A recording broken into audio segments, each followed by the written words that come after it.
Thank you for coming with me on that. Yes, and. Always yes, and. That's so perfect. Oh, dear me. Greetings and salutations. I am the Madhat cat, and I'm feeling a little bit goofy. And I welcome you to the third installment, for real this time, because we've done 3 test runs at this point, but it's gonna work, because I tested it, and we found a setup that works, for now, with my limited technological capabilities. I am as magical as a unicorn dipped in, I don't know, wizard drool. But that's some magic. But my technological limitations are this tall. They're this tall. They're taller than me, and therefore I cannot currently overcome them. I mean, but you're doing some high-tech stuff right now. Like, this is next level. Like I said, this is the third installment of the Parlour Parley, where I invite local practicing artists of all sorts and art lovers into my parlor, and we have a chat over fermented plant water, which means wine, whiskey, or tea, or coffee. Today, I have both of those things in a single cup, tea and rum. It's a hot toddy, because it's cold outside, which is why I'm wearing my hat. But the other part is also still not true. Just like the last 2 installments, because we are not in my parlor. I am adjacent to my parlor. My parlor is, yes, my parlor is over there. And my guest today is not even geographically in the same location as I am.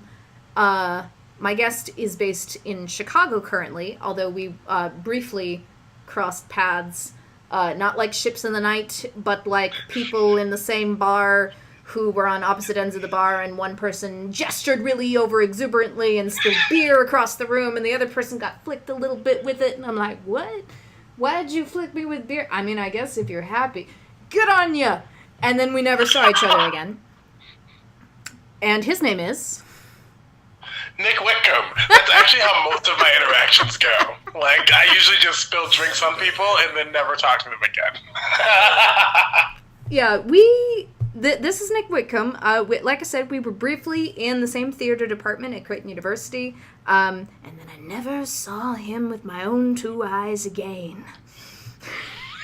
But I mean, because I transferred, and then you showed up like a year after, and so we were probably both like trying to figure out how to fucking get through college. Can I say that? Is it legal? It's totally legal. Okay, great. We don't live in some imaginary, or well, I suppose it's maybe a few countries have internet censorship rules. This is not currently one of them. I swear on my channel, so you are perfectly welcome to do so. Great. I didn't know if you were family friendly. Like, I mean, it's always been kind of a weird place for me, because I really like doing stuff for kids, but I also swear, so... Well, and the kids are too nowadays, right? Like, they have so much But I don't want them to. I hate Holden Caulfield, but I am such a Holden Caulfield. I see, the F word written on the side of the schoolyard, and I'm like, erase it, get rid of it. It's not erasing. Everything is alive. Except then I don't do the weird thing where I have, a kid staying on my couch. I don't do that part. I'm not that Holden. Yeah, that's strange. Don't do that one. I just think everyone is posers. Everyone is. I fucking hate Holden. Every single person. I hate Holden so much. And on that note, you know who I don't hate? Nik Whitcomb. Because we've been having a fantastic time, kind of like... It's not even really a reconnection. It's kind of, again, like...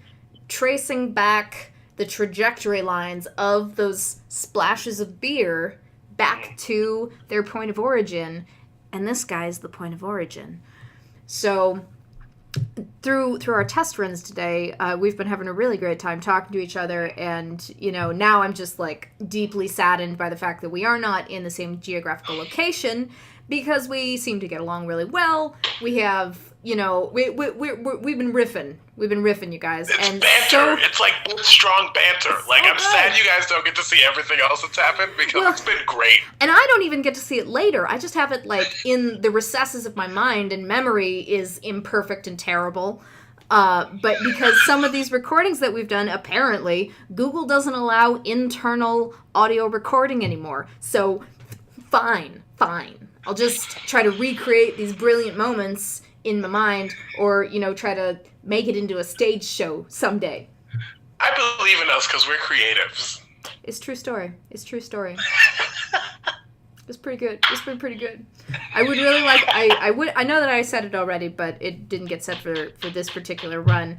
I would really like it if you somehow made it back to Omaha for whatever reason, for whatever length of time, and I would like it if we could do something together. I don't know if it would be another one of these things, but we're actually like in the same room.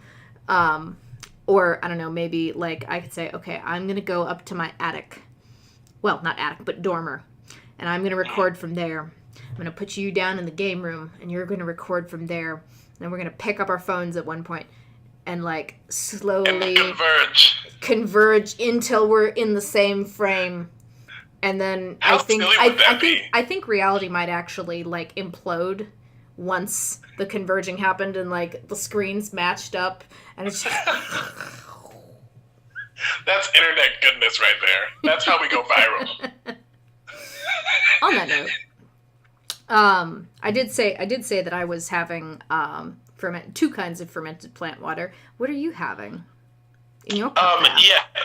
So, like we said, we've done some tests, so there's not much left. But it's the crushed agave plant, a.k.a. tequila, yes. And some lemonade. So I'm being super classy over here in my large cup. The only thing I don't that even would know where I make got it... these cups. They're so big. I love... It looks like you got them from, like, a Godfather's Pizza in the 90s. Let's make that the story. I stole these from a Godfather's. In the 90s. Very important key fact. So, in these interviews, as those of you who have seen previous iterations, we'll discuss art of the past, art that's happening right now, and art of the future. So, Nick, tell me, what is it that you do? Sure. I'm really bougie, so I call myself a theater artist. Ooh, I call myself a theater maker. Yeah. Oh, yes. You're more bougie than I am. That's more bougie. But yeah, so I started as most do as an actor. But I love directing. I like teaching. I produce, and my newest thing is casting. So I'm now working pretty actively as a casting director in Chicago, which is super exciting. Mostly for storefront theater companies, which are. It's exactly what it sounds like. There are all these companies that are in storefronts, and some are like Theater Wit, Stage 773 are these spaces that have like 3 to 4 theaters inside, and companies can rent them, or they have their own space and they're just at a storefront. It's just like, here's a storefront, that's our lobby, and then you go inside and there's a space, which is cool. There you go. You got to do it where you can find it. Exactly. Well, and that's the cool thing about Chicago is that there are over 100 theater companies in Chicago, and there are consistently more sprouting. And because of the storefront capabilities, it's easy for a company to be like, we just all graduated from Columbia and no one's casting us. Let's make our own company. And so they do. And they're able to find space because of the storefront thing. Yeah. So yeah, long story short, come to Chicago. But yeah, I'm a theater artist. So casting is kind of my main game right now, but I'm still doing some acting. I'm directing, some producing stuff. Trying to get back to the teaching artist game. But so yeah, all those things. Too many things. I'm tired. Yeah, but you love it. I do love it. It's fun. It's exciting. Every day is different. Which I was super excited about moving to Chicago because I started with my apprenticeship at the Goodman, and I was like, cool, I've been in Minneapolis, and I've been not stable for 7 months. It'll be great to be stable for a full year. And then I was like, man, stability is great, but freedom is also fantastic. And so I'm, like we were saying before, they don't know before, but now with an inside joke that you'll never understand. But do I want the comfortability? Do I want the financial stability? Or do I want to be happy in what I'm doing and continue doing freelancing? And right now I'm back in freelance life, and I'm loving it. I'm having a good time. That is a good thing. That is a good thing. What I was going to say was that I don't think that theater artist is bougie. Now, if you said theater artiste with not the least bit of irony in your voice, then yes, bougie. But theater artist, I think, is accurate, because you don't just act, you do multiple things across the entirety of the theater community. I also feel like that's pretty accurate with what I do, which is why I tend to say theater maker, or performance artist, depending kind of like, you know, what resume or bio that I'm writing about myself, which I hate to do. But you know, when that's kind of what happens, I think people in theater who, you know, particularly want to make things happen and not just necessarily be a part of the things that are happening, but make things happen. And I gather that maybe you're one of those people, Nick. I have a bit of an intuition about this sort of thing. Well, the other thing I think you just end up doing everything because, like, if nobody's gonna do it, I'm gonna do it. Mm-hmm. And eventually you try to, like, calm the hell down and be like, okay, no, I'm seriously so very tired. I need to delegate some work to people. Please come and help me, because I can only wear 3 hats in a day. Yeah, at least. Well, and my end goal is artistic direction. And so I feel like a lot of times where artistic directors falter is that there's really no path to becoming an artistic director. It's either a stage director that is now stuck with all this administrative work, or an administrator who then now has to deal with creative stuff and they don't really understand the worlds. Yeah. And so it's always been very important to me as an artist to understand all of it so that I can converge that and be able to speak in an educated way to my full staff. And I appreciate as an artistic director. So, and also I think there are so many times where people are like, I can't do theater. I'm not an actor. I'm not a technician. And I'm like, there are so many, like, you can do marketing. Like, working in the box office still counts because you're a part of the theatrical experience. Exactly. Like there please, are so many come jobs. and do those things because we don't want to do them. Like, we'll do them. No, I have no interest. We have other things that we are better suited for. Exactly. Or rather, that give us more personal fulfillment. And I know, arts administration and I don't know what we want to call it, like the people on the ground. The box office people, front of house, exactly. We need you so bad. Yeah. Well, that's the first contact that the patrons have in any real sense is with the person they talk with on the phone with. Mm-hmm. And so, like, if that person is not excited about the work as the person making it, then you've already lost a patron. We don't want to lose those patrons. We also need them. Yeah, we should diversify our patron. That's a different conversation. We're about to get real deep. I was going to say, we're going to get real deep into it. I have a feeling. Again, intuition. It sits there right in my nose, and it's, like, ready to just, like... It's going to, like, you know, just gently brush you across the cheek, and then it'll kind of retreat back. That's a magical nose. So, Nick, where did you originally come from? Did you ever learn that dreams don't come true and share with us a favorite childhood memory?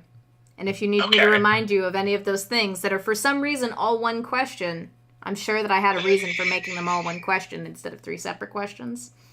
I can help remind you. Okay, perfect. I'm from Omaha, Nebraska. Hey, I know that place. Yeah, born and raised, and, you know, I really enjoyed growing up in Omaha. Like, usually when I'm like, I'm from Omaha, people are like, oh, we have y'all there? Because people just don't believe that black people exist in Nebraska, but we do. Born and raised. It's a good time. So that's where I'm from. When did I learn that dreams don't come true? Well, did you ever? Did you ever learn? Did I ever? You know, I will say, though I am a large black man in America, I do have some privileges. One of those being that I was raised by a single mother who was a business owner. And so it was my mom's goal to make sure that I knew that any dream that I wanted was attainable.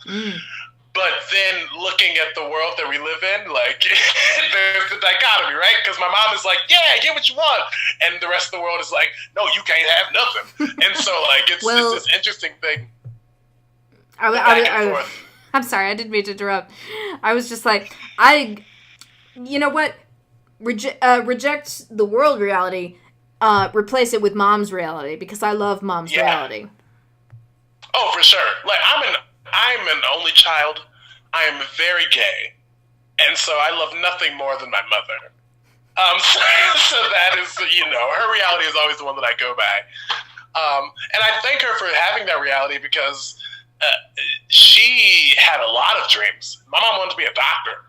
She thought she was a doctor through my entire childhood, tried to fix everything all the time. She was never right, but she was always on the track. But that's only because she didn't get to go and have those dreams that she wanted me to have, because she didn't get to. And so I think a part of me always knew that it's more difficult for me as a person of color to find my dreams. But luckily, I had a mom that was like, no, I will support you in everything you do. I will push you to the greatness. Exactly, especially as an artist. Like, I was going to say, well, and she didn't want you to have her dreams that she, maybe didn't get to attain. She wanted you to have your dreams. Yeah, well, and I will say, there was a time where I thought I wanted to be a computer programmer, and she really wanted that dream. Like, that was the one that she was banking for. She was like, yes, she's going to be a computer programmer. All right, well, I guess if you want to be in the arts instead, I support you. I love you. I'm sure, now that you're in Chicago, I'm sure she's like, you're doing it. Oh yeah, and that's the interesting thing about being an artist, is that I'm in Chicago, I'm doing the thing, I'm doing some cool things, it looks great on my resume, but my pocket is not saying the same thing. So that's the interesting part now. But at some point, those are gonna meet up, and hopefully I'll be fine. I know I'll be fine. You just gotta trust your gut in these artistic situations. You just gotta trust your gut and go where you need it. I think you're correct in that. The last part of it was the childhood memory, favorite childhood memory. We've already kind of shared a little bit about mom, but specific favorite childhood memory, if you have one. Because if you don't, I understand, because I don't really either. I don't think I have a specific one, but I remember that we had a dog. His name was BJ. He was a miniature Schnauzer, and I loved BJ. He was great. He did bite me once. My cousin told me to pull his tail, and so he bit me. And so I've never forgiven her for that. But it was just having that dog. I love dogs. I feel like I was a dog in a past life, maybe a golden retriever. That sounds cliche, but it's my reality. I can see it. And so I just it was just great to have that energy around. And then this probably isn't my favorite, but it's a moment that I remember very clearly. BJ ran away. My cousin took him out to use the restroom, and he ran away. He ran away. We never saw him again. And so I remember the day that he ran away, and we all sat in the dining room at my grandma's house, because we all lived in my grandma's house. We were all in the house. My cousins lived in the attic. My grandma and grandpa was on the main floor. My mom and I lived in the basement. And we cried. We all just cried real hard. And my mom the whole time is like, it's just a damn dog. And I'm like, Mom, you don't understand. He's not just any damn dog. He was my damn dog. Exactly. And even though he wasn't my dog, he was technically my cousin's, that was my dog. So that. So that's the moment that really. It's being vulnerable together as family. It's just a damn dog. But he's BJ, and he's a miniature Schnauzer. He was so cute and kind. Oh my goodness! It looked like an old man, even in young age. That's the best kind of dog. Oh, that just looks like a little old person, not a cranky. Well, no, even the cranky old dogs that look perfectly fine. I'll take it. I dated someone a long time ago who their grandma had, it was some kind of Schnauzer mix. He was just a snaggly mutt. And he, you know how some dogs do the thing it's a smile, but it's it's, yeah, right. And they go That dog did that all the time. And it was terrifying, but also adorable. And most of the time would just sit around like, I hate you all. See, but the other dogs that have those faces are like pugs and like English bulldogs, which are super cute, but I really think we should stop breeding them. I only say that. They just want to breed, man. Yeah, their faces are so smashed, and they die. I know, and, like, it's really sad. The amount it's like of care I recognize that they're cute, but they can't breed, man. It's not good for you. It's not good for your life. So, like, I just really think that, like, for 2019, that's my goal, right? Is to spread the message of please stop breeding pugs. The pugs. You know, if they're around, if they happen to mate with other dogs, fine. But please stop breeding them in puppy mills. Just no. Yeah, that's my New Year's resolution. I usually don't make them, but that's fine. Purebred pugs are not pure anymore. They're just sad. Yeah, it's sad. I mean, which, like, some could say that sadness is a pure emotion, but that's a whole different situation. That's a whole different thing. Oh. When did you... I swear, I really didn't even put that much rum in my tea. Like, that is really just that I'm having such a good time talking to Nick. That's really all that this, like, uncontrollable laughter is. Nick. Well, I put a lot of tequila in my drink, so that's... I can't speak. You do you. You do you. When did you know that you wanted the arts to be a major part of your life? So I took my first theater class at age 6 at the Rose. Mm-hmm. And I kind of never left. It just kind of became normal to me. Mm-hmm. And so I really didn't think anything of it. I was just like, oh yeah, like, I leave school, then I go to the Rose. That's just what I do. That's life. Why would I ever want to do anything different ever? Right. Like, why does anyone do it? Like, you're not going to the Rose after school? You're losing. You're missing out. I really don't think that the first time that I was like, this should be an actual part of my life was until my senior year of high school. And I've been doing it for so long, but it was second nature. So, like, it was a large part of my life. But I didn't think of it as, like, a career or, like, a possibility as an adult. And so it was my senior year of high school. I was an aide for my high school choir teacher, mm-hmm. meaning I had a lot of open periods, so I just was in his classroom all the time because I had no life. And one day I was like, because my freshman year, I was like, I'm going to be a computer programmer. Went to Omaha North High because it's a technology magnet. Mm-hmm, didn't take a single engineering class. It was great. Sophomore year, I was like, I don't know what I want to do. I don't know what's happening. And it wasn't until junior year that I got involved with theater at school, but I had been doing theater the whole time. Mm-hmm. And so senior year, I was talking to Mr. Manley, and he was like, I was like, I just don't know what I'm going to do. Like, what am I going to go to college for? And he was like, right? And he was like, theater. Why not theater? I was like, you can't do that. That's not a job. And he was like, oh, can't you? Right. Yeah. And he was like, my bachelor's degree is in theater. Like, you can definitely go to school for theater. And I was like, oh, okay.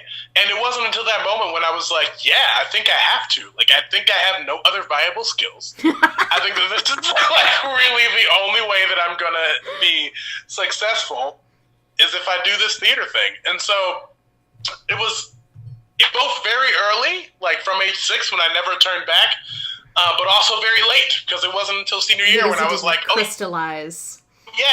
Yeah, exactly. So I mean, it's always been there though, and like I was always singing, like sang in the church choir, mm-hmm. sang around the house all the time. I just always sang. Love me some Whitney Houston. My mom loved Whitney Houston as well, so I was just always singing Whitney. Thank you again, Mom. And so I think that. Yeah, and so I think that my like art has always been a part of my life, mm-hmm. but probably senior year is the moment that I was like, "Yep, this is it. This is what's happening." Yeah, I think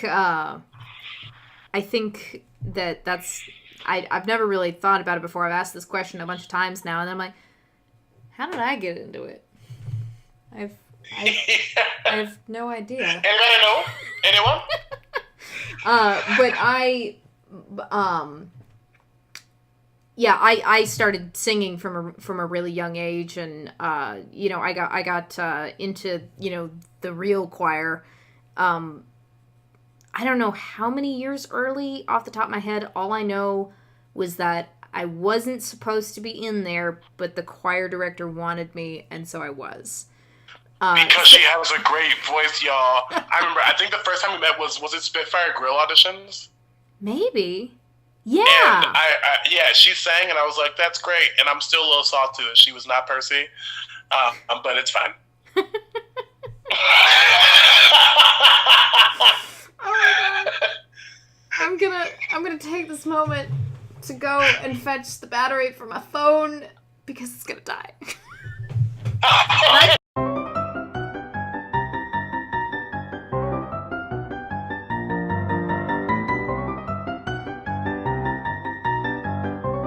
go. Once I'm again. ready. We came back and we are live once again. Maybe I will put in like a fun little filler, something with music, elevator music, and I don't know, maybe a turtle trying to lean its head inside of a teacup, old timey ephemera type great. image. I feel like that is spiritually correct for that moment. I think that's what we need. I think it is. Now that we have come back, I have another question for you. If you're ready. Are you ready for the question? I'm so ready. All right. What is something that you're working on right now that you would like to tell us about? Totally. So right now I am a co-producer with my friend Jamila Henson, who is also from she's an art curator. And she was invited to work on this project through the Arts Leaders of Color Network called the Puppeteers of Color Incubator. And so it's based on a program in Minneapolis, and essentially it's just we got a cohort of puppeteers together that are all of color.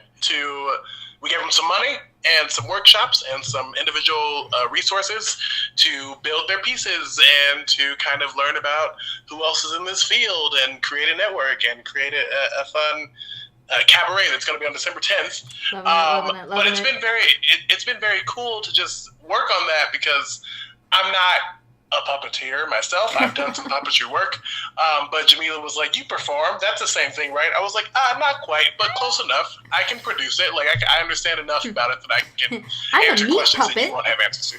Exactly, right. I can answer like questions about tech and lights and all the things that an art curator doesn't have to think about. Yeah. So we've been good at yin-yang that way. So that's probably a project I'm super excited about currently, just as an artist and a producer, but also just as a human. And like I feel like these are part of the steps that we take to close the gap of arts inequity and to begin furthering the conversation of how arts can be useful and creating space for diverse voices to be heard. So yeah, I'm super excited about that. It's been cool. It's been a lot of stress as well, but that's okay. That's called producing. I don't know that I've seen anything about that on Facebook from you yet. But that sounds like really cool, and I look forward to like planting all kinds of questions in your ear after this conversation about that. That sounds really awesome. Yeah. And I'll be sure. Cool. And I'm hopefully, because this was the first year of it here in Chicago, hopefully it sticks around. Hopefully we can kind of expand it and see what happens. But because of that, there was only one real performance opportunity for these individuals. So the hope is that maybe we can get more next year. Maybe we can get some more workshop dollars. We can find more people to do stuff like that. And so hopefully it'll have a larger presence once we are through the first year and through the wild, as they say. Does anyone say that? I think I just made that up. I don't know if they do off the top of my head, but I'm going to use it now. Don't worry, I'll send you $1 every time I use it. Oh, that's great. I need that. I'll also be sure to grab some links from you, or if such links do exist. Do URLs exist they totally exist where we could find out more about this particular project? I would love to put them in the description below so that people can go check it out, even if they are not in the Chicago area. I do believe in the power of internet sharing. It doesn't always work, but it works often enough that I think it's worth doing. Oh yeah, I think it works enough for sure. Well, and again, you never know. Like there are people that you might know that you might be kind of vaguely connected to from a long time ago that don't even live where you are now, but live in the place where you're sharing something. Speaking of puppet shows, I recently shared a big it was kind of all based in fairy tales, I want to say, piece that was a variety of different puppetry types for something that was going on in New York. And I think off the top of my head, I probably only know people who are in New York full-time, maybe 5 people at the moment. But I still shared the thing anyway, and I was like, if you're in New York, or if you're visiting there and you have the time, go see the thing. If not, please share the thing. Because you know more people in New York than I do. So the power of sharing is a good thing.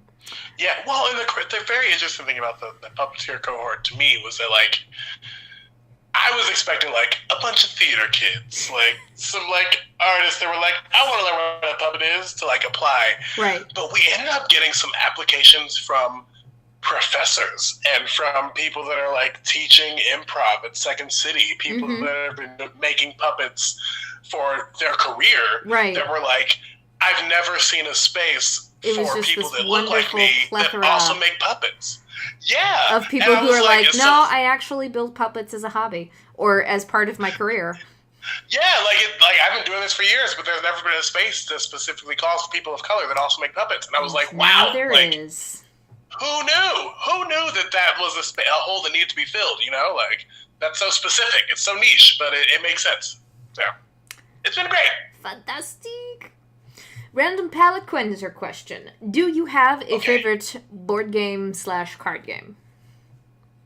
Okay, or at least one that you have played that you have enjoyed and, didn't flip the table over? Totally. So I really enjoyed Settlers of Catan, as we talked about before. Mm-hmm, that was a lot of fun. But then as I thought more, I love card games. I really like playing Uno a lot. Mm-hmm. I think Uno is a lot of fun. But I learned that when I got into the real world outside of my own house, that I've been playing wrong my entire life. There are a lot of rules that exist in our household that are not real. They're called house rules, Nick, and in the house, they are considered legitimate.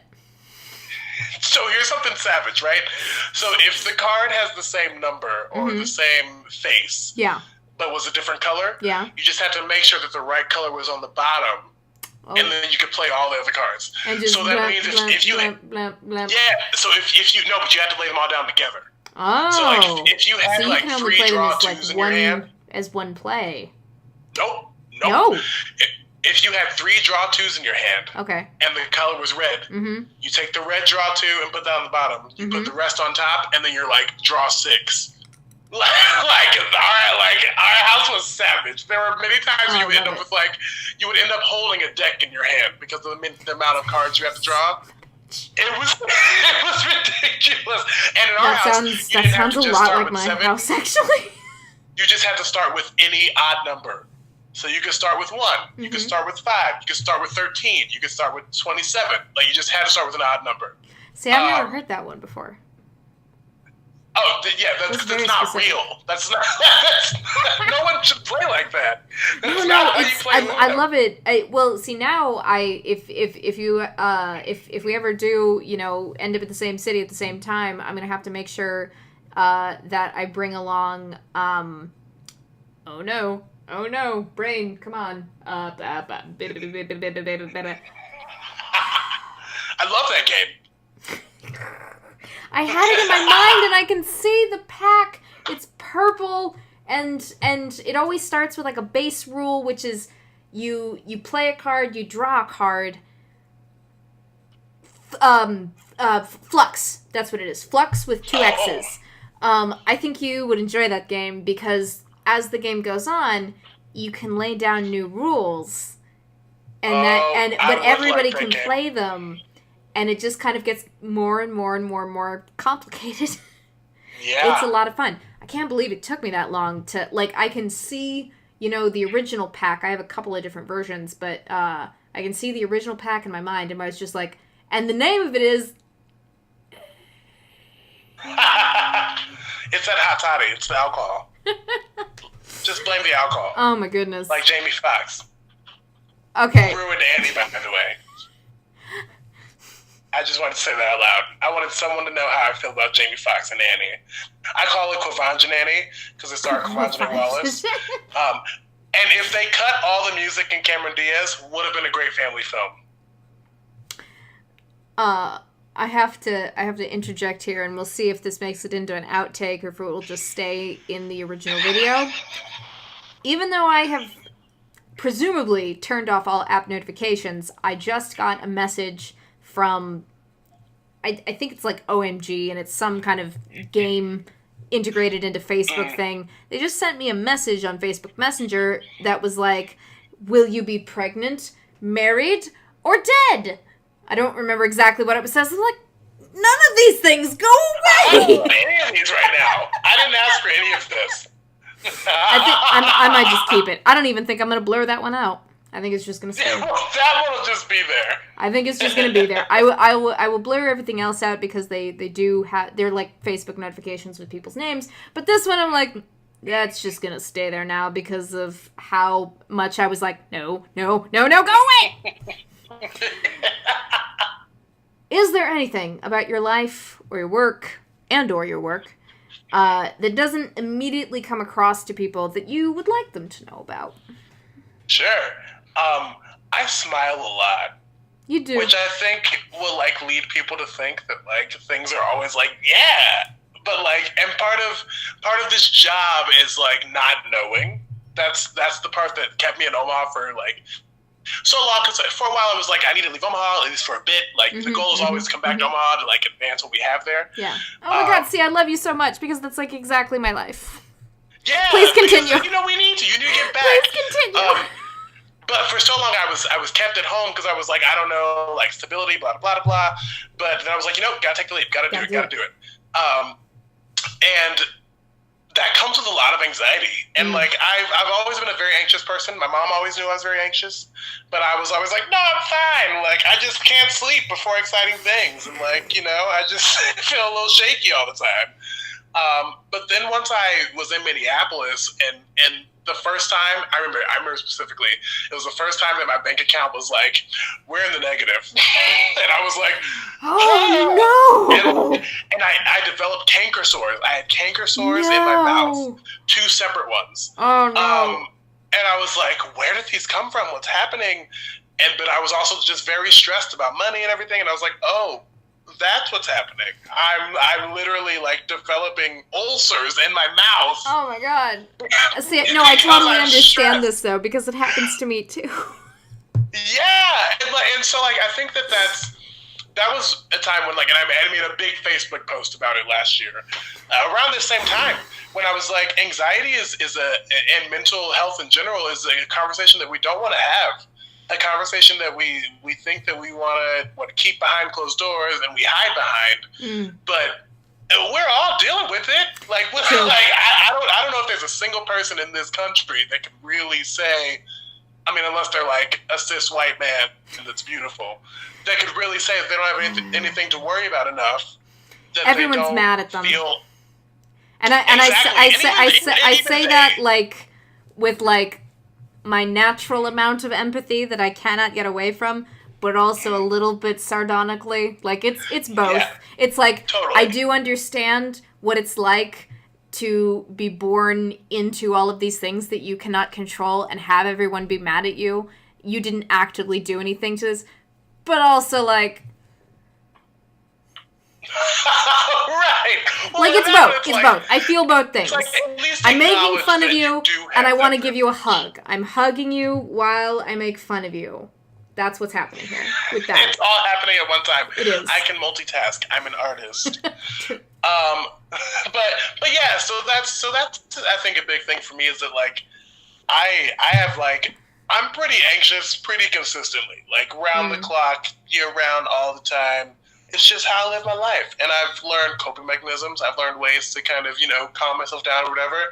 But yeah, like, I think that that's something that that people probably don't realize is that even if someone is guffawing consistently, most times we laugh to like hide what we're really feeling, and that it's okay to have conversations about this. It's okay to tell your friends about it. It's okay to open up to those around you and be like, yo, I'm feeling real anxious today, or I'm feeling real sad today, or I'm feeling whatever, because most times people want to lift you up, and the words aren't helpful all the time, but like it's still good to know that someone is actively thinking about you. Yeah. So. Well, and there are lots of things that we can do, you know, for ourselves and each other on the each other front. You know, it doesn't always have to turn into like, well, here, let me cloister you away from the world and we can have a long, detailed discussion about it. Sometimes all that's really needed, and you might not even know it until it happens, is like, I'm going to send you this gif of a bat being swaddled. And then the bat's going to turn to the camera and just go. And you won't hear the because it's a GIF and not an MP4. But you'll hear it in your mind. And that mind squee of a bat is all you will need to just like kind of all the anxiety. For a moment. And you're like, and sometimes that's all you need to just keep going. Like that's what I needed to get through the rest of my day, so that I can go home and deal with the remainder of this. But this will help me get through the next 2.5 hours. And it's gonna be okay. So, crazy thing, as a child, my dream job was a cashier. Why? I don't know. It just was. Like That's any what I particular wanted. place? No. It was just like like in general give cashier. me money, I'll give you some money back, I'll hand you a piece of paper with your purchases listed. Well, it was the whole process, right? Like, I love like there that. was something exciting about like the scanning. There was something exciting about like the money handling. But I don't know. And then I finally ended up being a cashier, and I realized that, oh my God, hold on. I realized that what I found really exciting about it was that in that one moment of the day, I had the chance to make that person in front of me smile. And so, like, it was... maybe that's what it always was subconsciously, but like I worked at Hollywood Candy in the old market, which like everyone should be generally happy because it's a candy shop. But you know, you get people that have all their children and they're upset because their children whatever. But like this is my moment to be like, oh my God, how was your day? And like have a genuine like, did you find everything you needed? Great. Scan, boop, boop, boop. Let's make that a pleasant experience. And you never know what that person's going through, but it's possible that like that interaction change their whole outlook for their day, you know? So that's, you know, good things, small things, good things. It's probably not going to happen right now because there's like a lot of other, you know, thoughts floating around in my mind from like the rest of our conversation, but I feel like that's going to make me cry in about 8 minutes. Like I'm just going to think back to it and it's just like I feel that's so hard, dude. It's so good. It's gonna happen. Like I can feel it. Like it's almost it's like right here. It's not gonna come yet. It's sitting in your throat. It's gonna come back though. It's gonna come back when I'm not even thinking about it, and then I just be like, oh, remember that one time where Nick was like, genuine interaction with human people.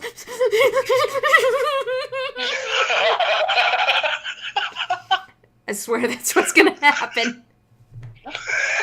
If I'm fast enough on the phone, I'll try to capture it and put it as like an end take kind of thing.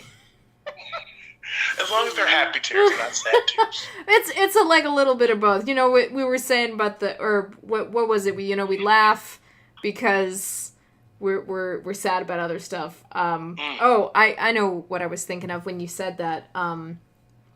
Someone posted, well, multiple people posted about that Christian missionary who visited a remote island near India that is supposed to be off limits because he was trying to bring them the word and the love of the one true God, and they shot him full of arrows and he died. And most people said, you know, what you would expect them to say on social media is like, dum-dum, going to where the sharp pointy things are, and I'm going to poke it and hope that it's nice to me. And one person said, you know, I was in that world once, you know, in that very like missionary mission focused realm of Christianity, and so I understand how deeply you can get into it, and I just don't have it in me to laugh at this person's death. And I was like, I get that, though, because I don't know that I have it in me to laugh at anyone's factual death.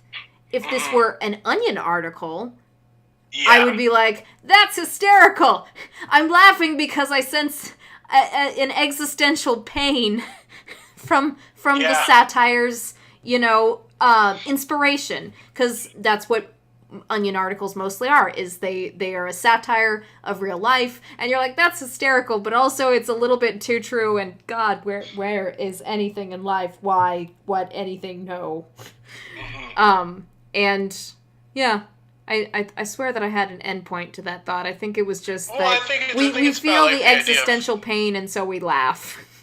Right. Well, and wanting to bring happiness and wanting to bring what you think happiness looks like to even if it's just for a second. What I think is interesting, though, small tangent. Hashtag story octopus. The headlines about that story are kind of misconstruing, because it communicates that he landed up, like, what I saw was he got to the island and they were like, fwah, fwah, fwah, and his life was over. Yeah. But that's not what happened at all. He actually spent like 3 days with them. And each day went with the fishers back to the land and then had them bring them back. It was the 4th night when they were like, don't quote me, it might be the 4th night. But when they were like, oh, do you want us to bring it back that night? And he was like, no, I'll be fine tonight. And they were like, are you sure? And he was like, yeah. And then they came back the next morning and found them dragging his body with a rope. Now, sad. All still sad. But I just wanted to, for those viewing that have not read the full article, that's what happened. Thank you for sharing the full amount of details. Because there are two... this is, again, kind of a random tangent. But, we're and we didn't talk about this in the recorded video, but we talked about it in the videos that were recording video but not audio, sending people to live in caves so that they can talk to the cave wall. The cave wall will repeat back what they said to themselves, and they'll be happy for the rest of their lives and not bother anybody with anything hateful or destructive that they might have to say. In that same way, it's hard with social media, and it's kind of a weird thing, that's kind of just happened very suddenly and become so prevalent over such a short period of human history, where, people will just like things based on an article title. They won't actually read the article.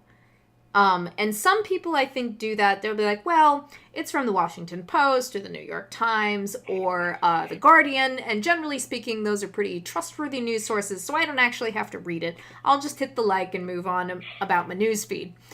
But I think we need to, if we are going to use social media in a way where we're using it to spread news things and not just, cute pictures of otters, which is a very essential part of my life. I swear to God, if people stop sharing pictures of otters, I might collapse in a heap of sadness. And I don't want to do that. That too. We need it too. Important content. It's very important. It's very important. I would say equally important. Because we have so much access now to not only local news and regional news and national news and international news, we're all a little extra crazy and a little extra depressed and a little extra anxious than we have been for, the rest of our times. And so that's kind of the, wonderful thing about the internet is that, yes, it gives us access to all of this stuff, but it also gives us access to things that can balance it out. And sometimes all that needs to, it doesn't, and that's, as theater artists, I say with a hint of irony, that, I think we constantly are thinking about, I want to make something that actually says something that, impacts a certain group of people to think a little bit harder about this thing that they're doing with their lives. Or, that gets them to talk to another group of people who they wouldn't normally have any reason to talk to. And then sometimes we also just, I think, have to remember that popcorn is good. And sometimes we just need a little popcorn. In theater, you know, it's things like, I don't want to, like, I'm not saying this as, like, an insulting thing, but Legally Blonde the musical. You know, that's popcorn. I'm not saying that Legally Blonde. If it deeply, profoundly affected you in, like, a psychosocial sort of way. But at the same time, but stupid, like, pointless enjoyment of things, that can be profound. That we can all understand. It can in be. one space. Exactly. We get what's happening. And that's okay. Popcorn enjoyed together in a group can be okay. It doesn't always have to be making a huge, enormous statement about something. Sometimes we just need to, like, okay, everybody just sit back, watch people trip over themselves, and make funny noises with their mouth, and then tomorrow we can wake up and we can try again to fix the things that make us go, oh my god, why? Well, and I think a lot of times, if you make the popcorn right, it ends up saying something. Like, so, like, if you make a really good bag of Legally Blonde, like, there are like a lot of beautiful... little bit of rosemary salt? Yeah, exactly. Like, there are a lot of nuggets in that show that, like, are about feminism and living for yourself and not waiting for a man to, like, choose your destiny. Like, and like, about what it means to be a blonde and those stereotypes that exist there. But, like, I don't need to hammer you with those for the story to come through. Like, I can just make a beautiful bag of popcorn and you'll be like, wow, that's buttered deliciously. like that. And do I detect a hint of rosemary and thyme? Yeah. Interesting. I actually, these flavors will linger as I drift off to sleep and I contemplate my earthly existence. With my long beard. It's very long.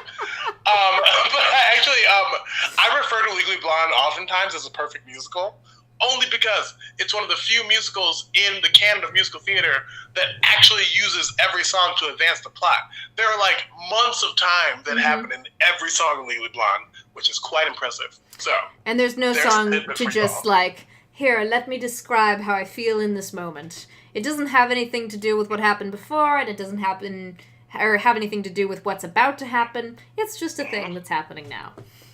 Yeah, and we're landing in that place. I went to a musical last night that was god-awful. I won't say what it was called, but I will just say that I was sitting in the audience, and I was like, this is not a musical. This is not a musical. This is you direct address to the audience, but for some reason you pulled some other people in because you want to talk to someone at some point, and you're singing songs that have no real through line, that are all, like, thematically connected, but that's not a musical. That's a song cycle. Like, don't call this a musical. It's a different thing. It's a different thing. Anyway, I'm off my high horse. Sometime I would love to like, have a conversation with you or be like, okay, define musical, and then talk about these 4 other things that are sometimes called musicals but are not actually musicals. And then I can follow up with, here, let me tell you what burlesque is, and then let me tell you what a satire is, and what a farce is, and there's, like, 3 other ones. I wrote a paper about it a long time ago where I was trying really, really hard to very specifically define what burlesque is. It was more on a literary side than it was a contemporary performance side, and now I just sound like an arrogant a-hole for, like, saying lots of words, like they actually mean something in the real world. Yes, let me just load up my wooden pipe here as I puff on it thoughtfully. I'm ready to have it. And let us talk about various playwrights from the 17th century who would make naughty caprices about fellow playwrights.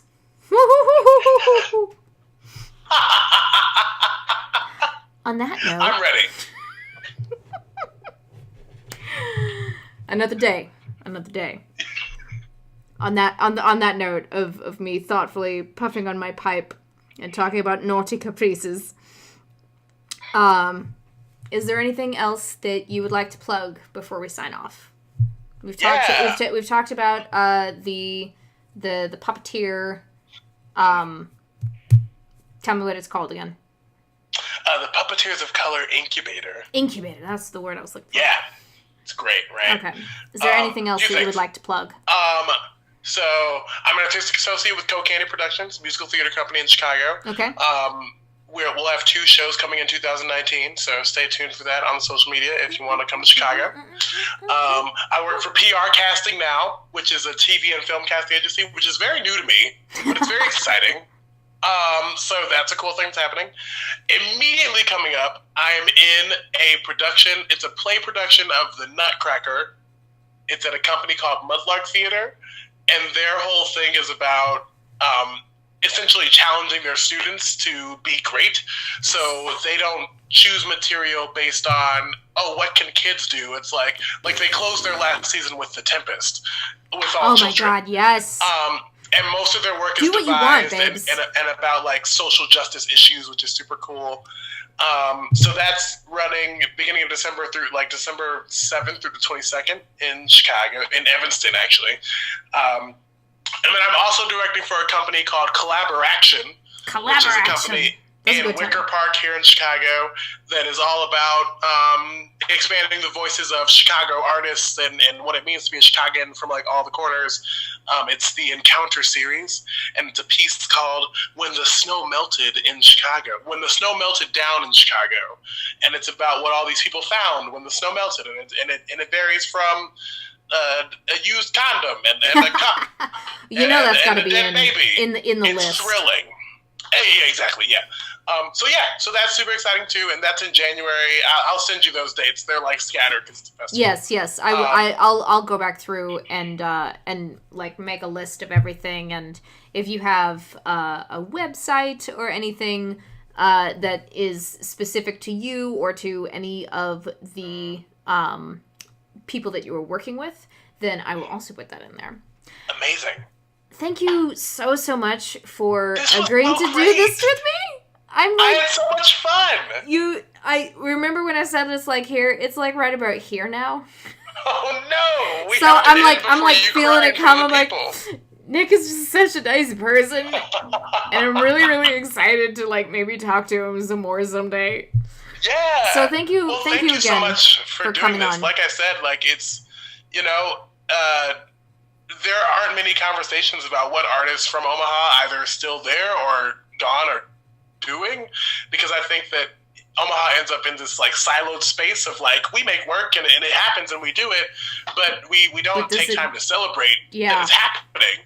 And well, so there's going to be more of these, and I Yes. hope this is a really great example of like something that can continue to happen.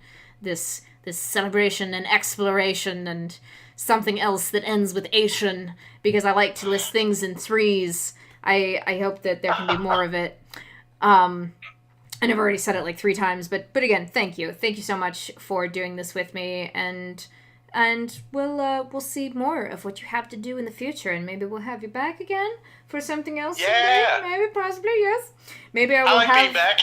Maybe I will have a reason to come up to Chicago for something or other, and we will talk to you again soon. I'll talk to you soon. Bye.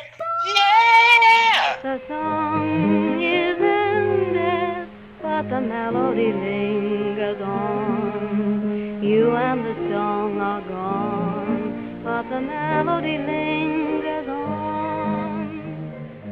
Okay, the tears are seriously gonna start now. Like it's gonna happen. I'm gonna turn off the recording, and it's just gonna there's someone at the door, so I'm trying to like get to that too, and everything is just so slow on my phone because it doesn't know how to stop. Oh my god, no, go back. Okay, there we go.